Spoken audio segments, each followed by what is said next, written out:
आज किसका बुलावा आया है? महाराज,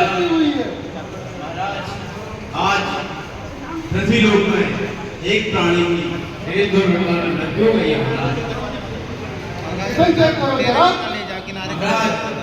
यह पृथ्वी में एक कटनी छोटा क्षेत्र दिखाई दे रहा है।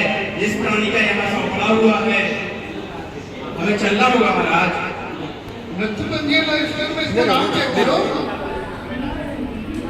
महाराज, आज इसके मृत्यु रजिस्टर में इसका कोई रिकॉर्ड ही नहीं है। महाराज, इसकी समय से पहले मृत्यु हो गई है। तो फिर क्या किया जाए? महाराज, हमें अपने कर्तव्य के अनुसार इसकी आत्मा को यमलोक तो ले जाना पड़ेगा। महाराज, ठीक, चलो प्रस्थान करते हैं। जी महाराज।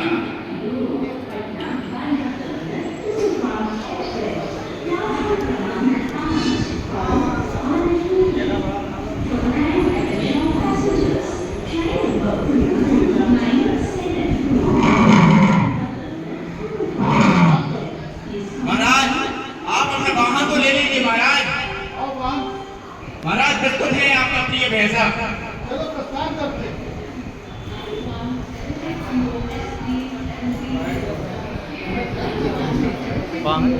महाराज की जय हो। महाराज, पृथ्वी लोक में इस प्राणी की रेल दुर्घटना में मृत्यु हो गई है। मृत्यु का समाचार सुनाइए। अब जीवात्मा को उपदेश किया जाए। जी महाराज। महाराज, मैंने ऐसा कौन सा काम किया था जिसके कारण मुझे अकाल मृत्यु का सामना करना पड़ा? हे मनुष्य जीवात्मा, आपने संपर्क फाटक पार करते समय रेलवे सावधानियों का ध्यान नहीं रखा। हमारे प्रतिनिधि रेलवे गेटमैन की बात नहीं सुनी। इस कारण आपकी अकाल मृत्यु को प्राप्त हुए हुआ। और आपको रेलवे की सावधानियों का विशेष ध्यान देना चाहिए था। अब आपकी अकाल मृत्यु हो चुकी है। महाराज, पृथ्वी लोक पर प्राणियों को रेल दुर्घटनाओं से बचने के लिए, विशेष रूप से संपर्क फाटकों के लिए किन सावधानियों को बरतना चाहिए महाराज, जिससे प्राणियों का जीवन की रक्षा हो सके? महाराज बताइए। महाराज,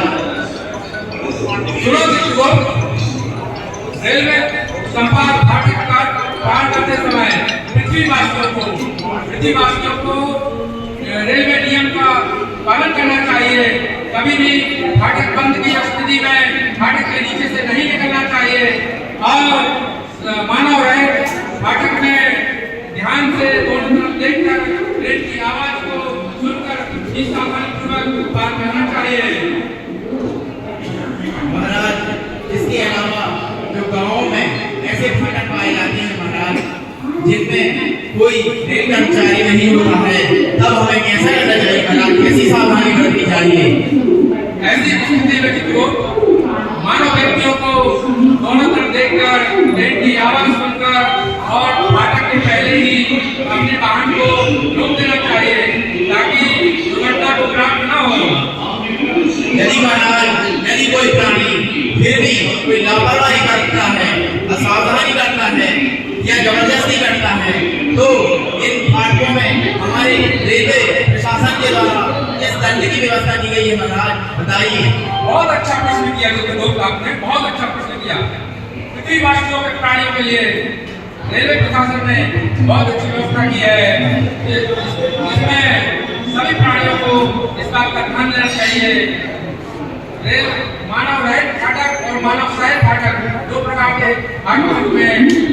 मानव सहित फाटक में भारतीय रेल अधिनियम 1989 के धारा 160 का प्रावधान किया गया है। इसमें यदि कोई व्यक्ति इस नियम को तोड़ता है, रेल फाटक को तोड़ता है, तो जब बोलने का प्रयास करता है तो उसके लिए पास ये जूम सर। और भारतीय रेल की धारा 161 का प्रावधान किया गया है, जिसके तहत यदि कोई भी प्राणी गलत तरीके से चंपारण फाटक को पार करता है तो उसके ऊपर जुर्माना और 1 साल की सजा का प्रावधान किया गया है। महाराज की जय हो।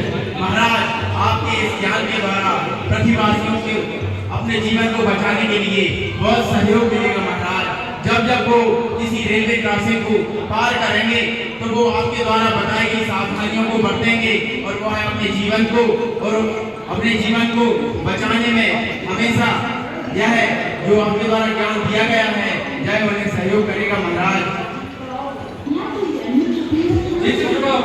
और धरतीवासियों को, पृथ्वीवासियों को, प्राणियों को और की बातों का ध्यान देना चाहिए। रेलवे प्रशासन ने बहुत अच्छी व्यवस्था की है, पैदल पुल का निर्माण कराया है, अंडरब्रिज का निर्माण करवाया है, जिससे वह रेलवे क्रॉसिंग को करके सुरक्षित दूसरी तरफ जा सकता है। जी महाराज।